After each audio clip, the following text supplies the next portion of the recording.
우리는 지난 크리스천이라면 꼭 알아야 할 하나님의 속성 1, 2편을 통해 우리 믿는 자들이 알아야 할 하나님의 속성이 무엇인지에 대해 함께 나누었습니다. 이번 시간에는 세 번째 시간으로 또 우리가 크리스천으로서 알아야 할 하나님의 속성이 무엇인지에 대해 함께 나누기 원합니다. 여러분, 성경에 보면 이런 말씀이 있습니다. 두려워하지 말라. 내가 너와 함께함이라. 놀라지 말라. 나는 내 하나님이 됨이라. 내가 너를 굳세게 하리라. 참으로 너를 도와주리라. 참으로 나의 의로운 오른손으로 너를 붙들리라. 여러분, 하나님은 이 말씀을 통해 뭐라고 말씀하십니까? 하나님은 우리와 함께 하시는 분이라고 말씀하십니다. 그리고 하나님은 우리를 도와주시며 의로운 오른손으로 우리를 붙드시는 분이라고 하십니다. 여러분, 우리가 이 말씀을 통해 볼 수 있는 하나님의 속성이 무엇입니까? 그것은 하나님이 우리와 함께 하시는 분이라는 것입니다. 그렇다면 여러분, 정말 하나님은 이 말씀처럼 우리와 함께 하시는 분일까요? 그럼 이것이 하나님의 속성이라면 우리가 이런 하나님과 어떻게 함께하며 동행할 수 있을까요? 여러분, 저는 신앙 상담을 하면서 많은 분들의 신앙이 자라지 못하고 정체되어 있는 것을 보게 되었습니다. 그러면서 그 이유 중에 하나가 하나님에 대한 잘못된 인식 때문이라는 것을 알게 되었습니다. 많은 분들이 하나님이 정말 나와 함께 하시나? 하나님이 나와 동행하시며 도와주실까? 라는 생각을 가지고 있다는 것입니다. 그래서 이러한 것들 때문에 신앙이 자라지 못하고 정체되는 것을 보았습니다. 그러나 여러분, 하나님은 성경을 통해 분명하게 말씀하십니다. 내가 너와 함께한다고 말입니다. 또한 내가 너를 도와주며 나의 의로운 오른손으로 너를 붙들어준다고 말입니다. 여러분, 이것이 바로 우리를 향한 하나님의 마음이며 속성인 것입니다. 우리가 구원받는 그날까지 함께 하시며 동행하시는 것이 하나님의 속성이라는 것입니다. 그러나 여러분, 여기에 문제가 하나 있습니다. 그것이 무엇이냐? 성경은 하나님이 우리와 동행한다고 말씀하시지만 정작 어떤 분들 중에는 이러한 것이 느껴지지 않는 분들이 있다는 것입니다. 그럼 여러분, 성경은 분명 하나님이 우리와 함께 하신다고 하시는데 왜 우리는 이러한 것을 느끼지 못하는 걸까요? 또 우리가 이런 하나님과 함께하며 동행하기 위해서는 어떻게 해야 할까요? 이제부터 이에 대해 함께 나누기 원합니다. 여러분, 우리가 이것에 대해 알기 위해서는 먼저 알아야 할 것이 있습니다. 그것이 무엇이냐? 여러분, 다윗은 시편 139편에서 하나님의 속성에 대해 이렇게 말합니다. 내가 주의 영을 떠나 어디로 가며 주 앞에서 어디로 피하리까? 내가 하늘에 올라갈지라도 거기 계시며 수월에 내 자리를 펼지라도 거기 계시니이다. 내가 새벽 날개를 치며 바닷가에 가서 거주할지라도 거기에서도 주의 손이 나를 인도하시며 주의 오른손이 나를 붙드시리이다. 여러분, 우리가 이 말씀을 통해 하나님이 어떤 분이라는 걸 알 수 있습니까? 우리는 이 말씀을 통해 영이신 하나님은 무소부지하신 하나님이라는 것을 알 수 있습니다. 다윗의 표현으로 하자면 하나님은 하늘 끝에도 계시고 스올에도 계시며 바닷가에라도 계시는 분이라는 것입니다.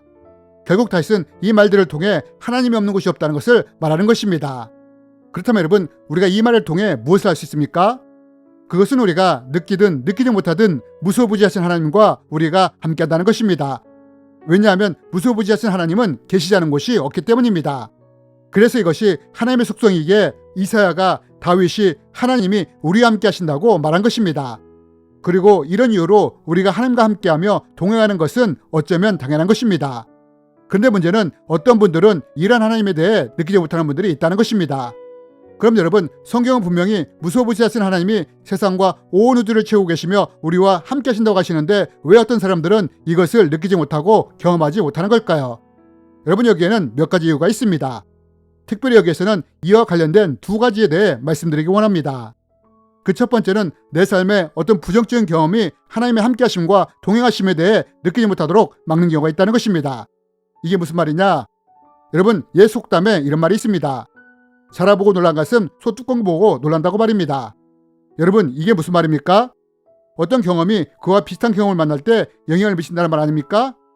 여러분, 정신분석학 중에 하나인 대상관계이론에서는 이것을 신앙적 측면에서 이렇게 설명합니다.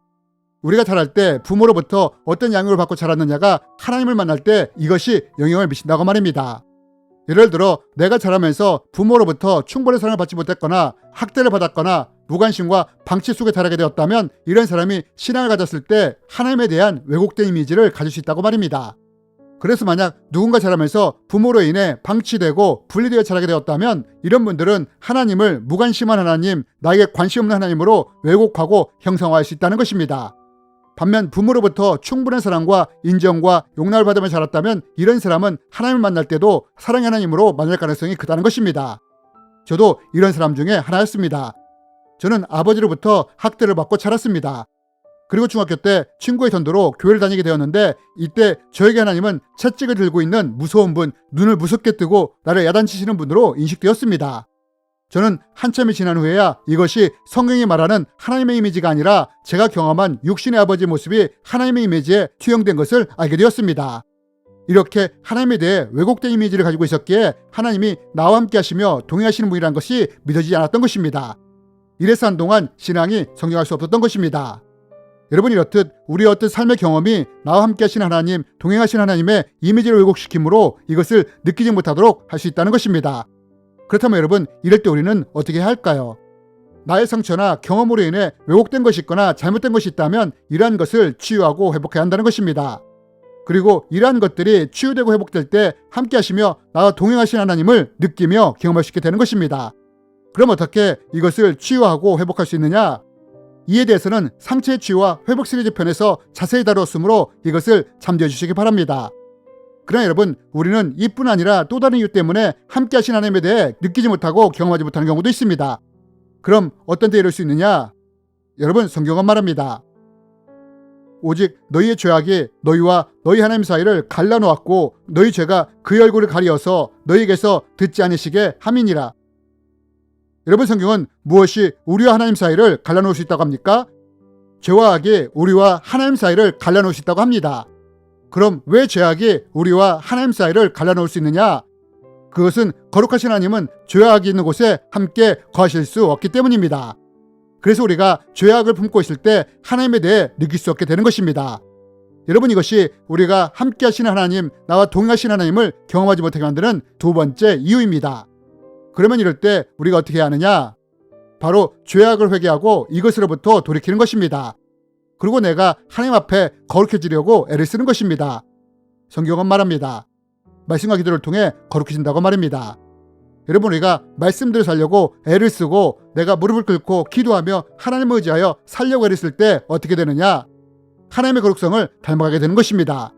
이럴 때 거룩하신 하나님의 영이신 성령의 통치가 우리 안에서 거지게 되는 것입니다. 그리고 이렇게 되면서 자연스럽게 성령과의 교통과 교제가 깊어지는 것입니다.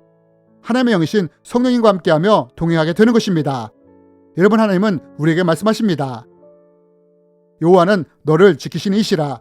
여호와께서 내 오른쪽에서 내 그늘이 되시나니 낮의 해가 너를 상하게 하지 아니하며 밤의 달도 너를 해치지 아니하리로다.